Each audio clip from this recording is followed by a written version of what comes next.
What is up, guys? It is Lynx, and I'm bringing you another Destiny video. Today's video is going to be going over the second step of the Crotas raid. So basically what this part is standing on the middle platform and constructing a bridge and going across the bridge so that way you can actually go on to the next step. That's pretty much the whole gist of what we're doing, but it is a lot harder than I make it sound. So, like I said, try to make a bridge form, so you need to stand on the middle platform. Unfortunately, to the left and the right of me, if you have not seen it yet, there are actually totems.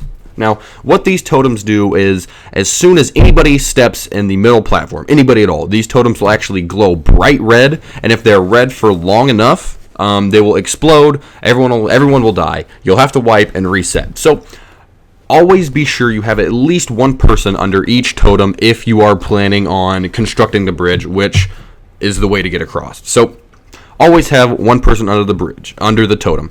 So, right off the bat, what I like to do is go 2, 2, and 2, just for numbers reasons. 2 is better than 1, obviously, and you'll be able to defend each other and help each other out, vice versa, things like that. So, how do you get across? Now, only the person with the sword can get across. Now, how do you get the sword? From these big doors in front of me, they will open up and a sword bearer will come out. Now, basically, a sword bearer is just a knight with a big-ass sword. So what you're going to do is try to drop him as fast as you can, pick up the sword, and go across. Now, this is where it's going to take teamwork and communication to figure out who's going to get the sword and when to go across. Because obviously, you don't want to cross if the bridge is not fully constructed. If the bridge is not fully constructed, you will just drop through, and then that's another 30 seconds we have to wait to revive you, and it's just very annoying, and it slows things down. So just be sure that you go across whenever somebody tells you to go across. Don't just do it yourself.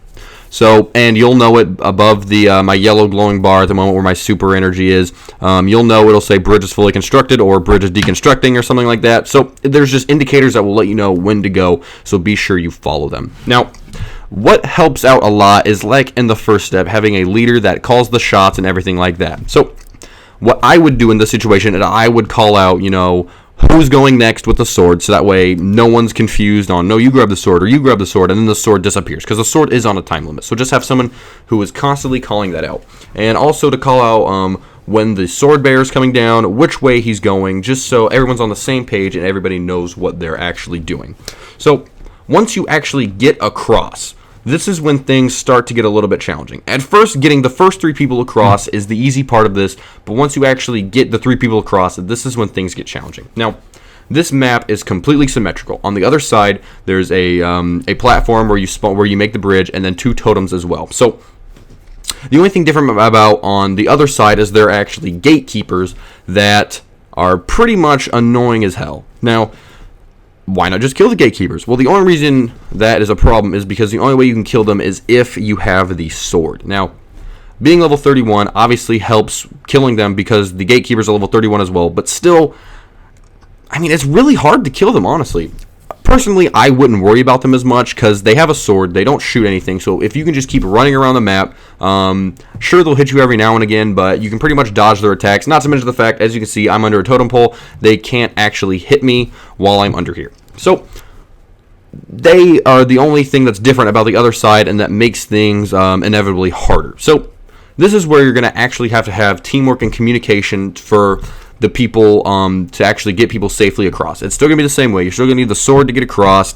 You're still going to need to open the bridge, have it fully constructed in order for people to get across, and stuff like that. So basically, when the sword bearer spawns on the other side, you're going to need to know. You're going to have to have the people on the other side call them out. Okay, just a side note, I honestly don't know how this wasn't a wipe. I don't get it, but this is what it looks like when the totems actually kill you. Don't know how this happened, to be honest, but somehow my teammates survived and they actually revived me, and we keep going like nothing happened, obviously. So what our job on this side is to hold the bridge open. So once the people on the other side tell us that yes, the gatekeeper's coming, that's when we start going, just because of the fact that if you're out in the open too long, the gatekeepers will kill you. Now there's 3 gatekeepers that you have to watch out for. So like the other side, one person has to hold down the actual gate spawning platform, and then 2 people have to be in the totems, and what happens is these night bearers just follow you around in a circle. Like I said, the easiest way to do it, in my opinion, is to just run around in a circle, try to avoid the knights, and simple as that.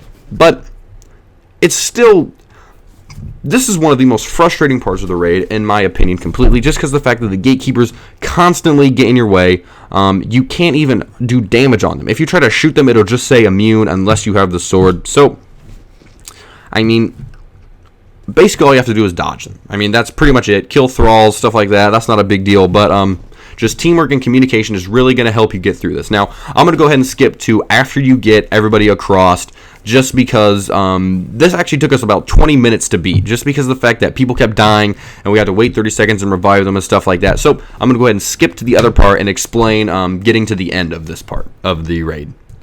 Alrighty guys, so once everybody actually gets across the bridge, what's going to happen is all hell is absolutely going to break loose. Now, if you see a little bit far ahead of me, it looks like another platform to stand on. So that's pretty much what you're going to do. Once you get all 6 people across the bridge, what you're going to do is separate 3 and 3 and have 3 people stand on the first platform and 3 people stand on the next platform. Now that's how you unfortunately have to initiate the next part of the raid.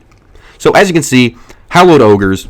I don't know if you'll be able to see it, but we have fucking witches coming, ogres coming, knights are there, not to mention the fact that gatekeepers, acolytes, and thralls. Pretty much the whole goddamn hive army is on the other side of this. So all you're going to want to do is kill them. I mean, it sounds easy enough, but as you can see, we have like 3 people dead. So it's just a grind pretty much. So once people die, don't give up. I mean, it's really not that hard. It's just time consuming, to be honest. But if I had to have a tip for you, once everybody starts getting out in the actual middle part, stay back in the back behind these pillars, because like I can get out of the way of the ogre shots just by hiding behind a pillar and stuff like that. And don't try to rush this part. That kills everything. Don't try to rush it. Don't try to be a hero. Just sit back and play.